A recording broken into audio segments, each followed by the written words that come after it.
kapatid, alam niyo na ba kung saang presinto kayo boboto? Kung hindi pa, mas pinadali at pinabilis ng COMELEC ang inyong paghahanap. Kung paano? Nasa frontline ng balitang yan si JC Cosico.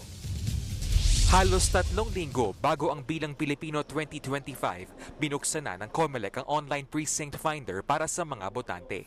Pwede yang i-access sa link na precinctfinder.comelec.gov.ph para mahanap o malaman kung saang presinto ka boboto.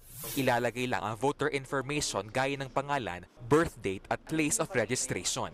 At makikita na ng botante ang kanyang polling information gaya ng polling place, presinto kung saan boboto, pati ang registration status kung active o deactivated ang botante. Dapat po eksakto yung pangalan. Dapat po kumpleto yung pangalan.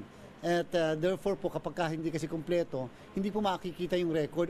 Pero kaninang umaga, hindi makapasok sa online precinct finder at may nakalagay na connection timed out.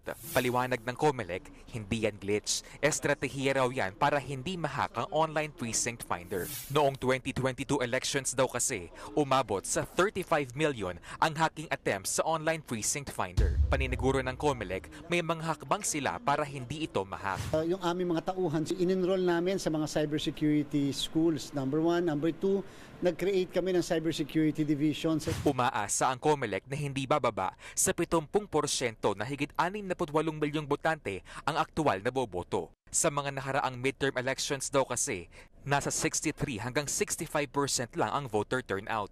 Pagka midterms, wala kasing president at walang vice eh. So disregard na lang po nila yung midterm elections. Sa ngayon, patapos na raw ang verification ng mga natitirang balota at target matapos ang pamamahagi ng mga yan sa April 30. Sa May 1 naman, matatapos ang distribution ng automated counting machines. Samantala, siyam na kandidato na ang pinagpapaliwanag ng COMELEC dahil sa umano'y vote buying at abuse of state resources. Kasama sa binigyan ng show cause order ang senatorial candidate na si Las Piñas City Congresswoman Camille Villar. Itinanggi na ng mambabatas na sangkot siya sa pahimili ng boto. Pero sabi ng COMELEC, hihintayin pa rin nila ang formal na paliwanag ni Villar. Sa ngayon, nasa 150 reports ng umano'y vote buying at abuse of state resources ang iniimbestigahan ng COMELEC. Nagbabalita mula sa Frontline, JC Cosico, News 5. Mga kapatid, Julius Babaw po. Iba na ang may alam at may pakialam sa panahon ngayon. Para sa frontline ng mga balita, mag-follow at mag-subscribe sa social media pages ng News 5.